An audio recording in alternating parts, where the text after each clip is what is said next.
यार हमने तो सुना था कि एक अच्छा पीएम अपने देश को तरक्की वाले रास्ते पे ले जाने के लिए न जाने कितने हद तक गुजर जाते हैं, लेकिन इतने हद से गुजर जाते हैं ये मुझे इन पॉर्कियों के पीएम से पता चला। क्योंकि जब किसी देश की आवाम किसी पीएम को सपोर्ट करती है तो वो शिक्षा, रोजगार, इंफ्रास्ट्रक्चर, इकोनॉमी के बारे में बात करती है, लेकिन वही ये पॉर्की आवाम, हमारी आवाम है जो उनको सपोर्ट करती है। हमारी आवाम इनके लिए निकलती है, जलसे कहते जलसे में जाती है आवाम। जब कोई धरना देना आवाम हमारी धरने में नहीं जाती है और आवाम के लिए जाके आवाम दाद मारते खुद खा जाते हैं।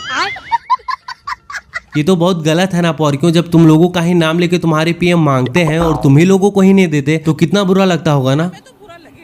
हमें तो बुरा लगेगा।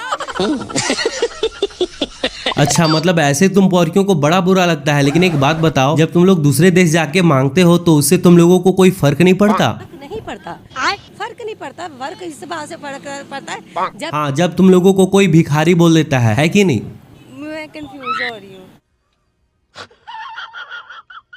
लेकिन चाहे जो भी हो, ये बात तो कंफर्म है कि अगर किसी के पास 7 दिन के अंदर 17 बार पैसे मांगने के लिए जाओगे तो लात खाओगे ही। और तुम पॉर्कियों का तो 7 दिन के अंदर 70 बार हो जाता है कि नहीं?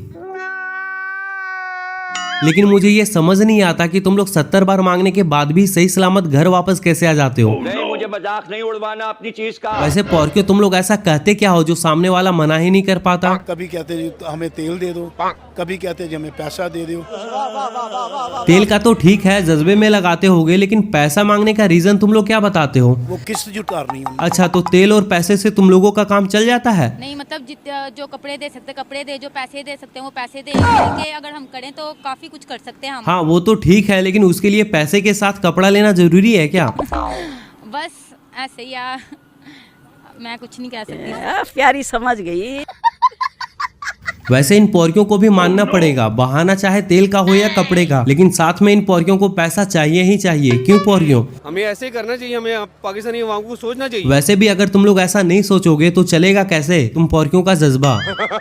लेकिन पॉर्कियों, तुम्हें लगता है कि हर बार तुम्हारे मांगने पे कोई पैसे देगा? क्योंकि सऊदी वाले तो तुम्हें पहले ही मना कर चुका है। पूरा दुनिया इसको कोई नहीं दे देगा, ये तो सबके दिलों में आए चोर। चोर हो या फिर भिखारी हो, पता नहीं। चलो कोई ना, चोर रहो या भिखारी, लेकिन क्या तुम्हें लगता है कि तुम लोग इस तरह से मांग के दुनिया में तरक्की कर सकते हो? देखेंगे, हो भी सकता है, नहीं भी हो सकता, पर हो सकता है। कैसे? हाँ कैसे? देखिए, उनमें दीन और दुनिया की समझ के लिए वो सिर्फ दुनिया को तरक्की चाहते हैं कि हमें तरक्की होगी, हमारे पास रेवेन्यू इकट्ठा होगा और सारे मामलात होंगे। वो तो ठीक है, सारे देश तरक्की चाहते ही हैं और कर भी रहे हैं, लेकिन तुम लोग अपना बताओ कि तुम लोगों के लिए क्या बेहतर है, अपने सिचुएशन के हिसाब से बताना। बेहतर है हम आलू लाए वहाँ से चिप्स बेचे, मियां साहब का भी यही मशवरा है। आलू का चिप्स तुम पॉर्कियों पे सूट नहीं करता पॉर्कियों। बेहतर होगा तुम लोग अपने जज्बे को बेचो, क्योंकि वो तो तुम्हारे पास अनलिमिटेड है कि नहीं? सही। तो इतना सोचो मत पॉर्कियों, तुम लोग सारे आवाम मिलके अपने वजीर आजम को ये जज्बे वाली प्लान सुनाओ और खूब पैसे कमाओ। आवाम इतनी रोती पिटती उसकी तो सुनते नहीं है, अपनी सुनाने बाहर के मुल्क चले जाते हैं। अच्छा, तो ये बात है, तो तुम लोग ऐसे वजीर आजम से आजादी ले क्यों नहीं लेते? आखिर तुम लोगों के यहाँ भी तो डेमोक्रेसी है ना। कब से रो रहे हैं हमें आजाद कराओ, हमें आजाद कराओ। आजादी तुम्हें मिलेगी भी कैसे पॉर्कियों? जहाँ तुम्हें दिमाग लगाना चाहिए वहाँ तो तुम लोग जज्बा लगाते हो, और जहाँ तुम लोगों को डेमोक्रेसी का पावर दिखाना चाहिए वहाँ तो तुम लोगों का बिरयानी पावर दिख जाता है। ऐसे तो लगता है तुम पॉर्कियों का सीधा क़यामत ही है कि नहीं? इसके बारे में मैं क्या कहूँ अब, क़यामत वैसे भी नजदीक है। मैं नहीं मानता। आप खुद बताएंगे, हमारा मुल्क इसलिए तो आजाद नहीं होता कि यहाँ हम अपने लोगों को लूटें। That's not fair। ओके, अब समझ में आया तुम लोग IMF के पास हर बार क्यों जाते हो। अच्छा। तू समझा? तो पॉर्कियों, अब जब तुम लोगों को मांग के खाना ही है तो जिससे लेके खाते हो उसके लिए तुम लोगों के पास इतनी नफरत क्यों है? नफरत इसलिए है, जो है ना नफरत पिलाने वाले वो फिर और उस घोल का नाम है जज्बे का घोल, है कि नहीं पॉर्कियों?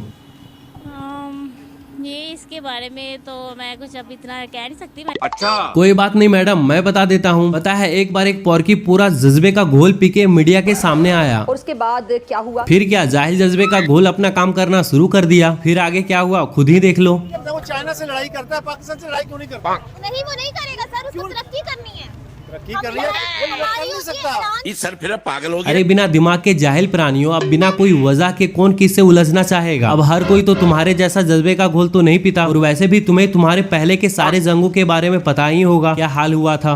65 की हमने जीती है। खाओ माँ कसम। 71 में हमने बहुत अच्छा लड़ा है। बात तो तुम्हारी सही है, तभी तो तुम लोग वर्ल्ड रिकॉर्ड बना पाए हो। बिल्कुल ठीक है, लेकिन जो हमने जो देखा है उस वक्त 71 में लोगों ने अपने आप को उड़ाया है। तुमसे ना हो पाएगा। नहीं, एक 65 की जंग जीती। अच्छा तो ये बात है, तो एक बात बताओ, जंग अब किससे लड़ी जाती है, दिमाग वाली टेक्नोलॉजी से या फिर जज्बे से? ये है ना कि